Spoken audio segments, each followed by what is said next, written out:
Rafe, can we talk a little seriously for just a moment?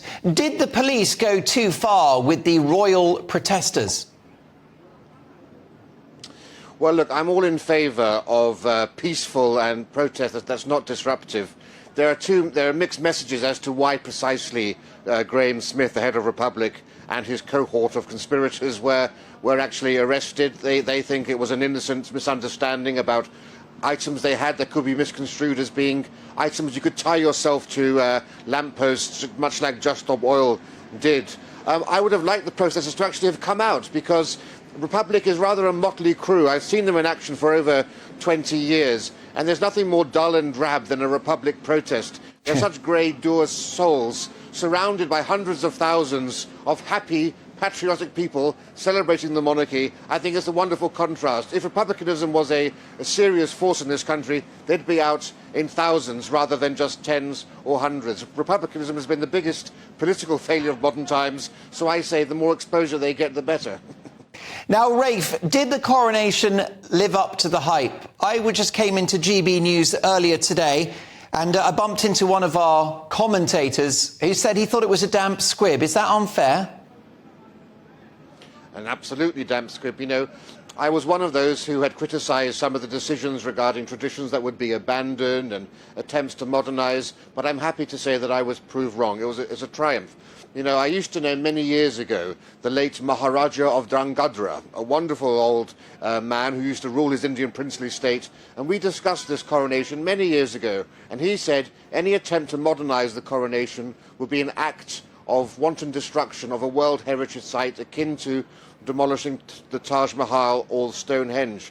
But I think he, while he's still alive, would agree with me that this was a triumph, because it was able to retain all of the core elements of our ancient coronation service, the constitutional, the sacred and the ceremonial, whilst at the same time simply reflecting the reality of modern Britain. If I can put it this way, it was a 21st century medieval coronation. And I thought it was, in a certain way, it was very different to 1953 in one real way. 1953, if you watch that coronation on DVD or on the internet, it looks like a Hollywood epic, because the technology was so primitive that cameras were very far behind and removed. They couldn't zoom in. So everything looked like it was one of those old-fashioned CinemaScope or Panavision films. This was far more intimate because cameras could zoom in and were in high definition. And we got to see the king and all of these rituals at a level and a proximity which no one had ever seen before. And the king himself looked very, very vulnerable, I thought, more vulnerable in a sense than young Queen Elizabeth. I thought it was a tour de force. Well, I agree, and I thought it was a very human affair, and I agree that Charles looked... he did look vulnerable, and that's not a bad thing. And you could see that Camilla was a little unsure when the crown was placed on her head and she was adjusting her hair. I think that's a wonderful thing, that they showed their human side, a little bit of vulnerability. Now, Paul Burrell, who's our exclusive guest here on the Mark Dolan Tonight Coronation Special this evening, has said that this might be a relatively truncated and short monarchy, that this is a bridge to William and Kate acceding to the throne. Do you think that Charles will serve the full term? It's a very interesting question that I've been reflecting on for a number of years. And my own personal view is, I think it's very unlikely. In fact, I would completely rule out the chance of His Majesty abdicating. But I think Prince William will set the precedent for abdication. And I'll tell you why. So the king was born in 1948. He is the last imperial monarch. He was born into a world of empire, and his notion of tradition and kingship, and indeed of spirituality, is very different, I would say, to that of the Prince of Wales. And abdication is actually now the norm across Europe. In fact, we've even had Pope Benedict XVI. We've had a pope abdicate. We've had Middle Eastern monarchs and potentates abdicate as well. It's not in the king's nature. Much like his mother, he believes that the sacrament of the coronation is a job for life. It's a calling and a vocation from which one doesn't abdicate. He's much more of a traditionalist. As with his mother, he went to Scotland for his holidays. Prince William isn't like that, and I think Prince William understands that the future of the monarchy depends on having a series of younger monarchs coming to the throne. And because of longevity, because of medicine and our health improving, we're going to have a series of very old monarchs coming to the throne. The king will will be the king for at least 20, if not 25 years.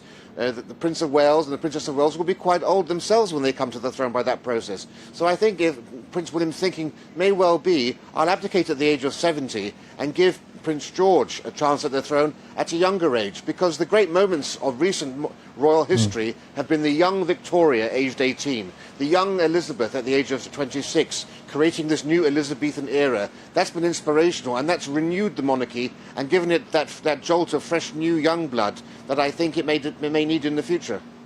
Well, that makes sense based upon Charles's excellent genetics. It could be that he serves another couple of decades. Let's hope so. Long live the king. And if that were the case, then William would be about 60 when he is crowned king. And that's already a little bit of a weight that he's got on his hands. Now, let's talk about that relationship between the king and the Prince of Wales. Is there a danger that it could be like Prime Minister and Chancellor? Is there the risk that there will be a rivalry between the king and his son? Absolutely not. I don't see that happening. I'll just to go back briefly to the previous point. The reason we had a young Queen Elizabeth was because her father had lung cancer. Now, I've often postulated, imagine if King George VI had lived as long as his wife, Queen Elizabeth, the Queen Mother, who died 50 years later in 2002. Our own Queen would have come to the throne very late in her life. And, you know, attitudes there may have changed in terms of that coronation of the Queen. But anyway, going back to your question, no, I think Prince William and the King have a very, very close relationship. The King has waited all of his life for this moment.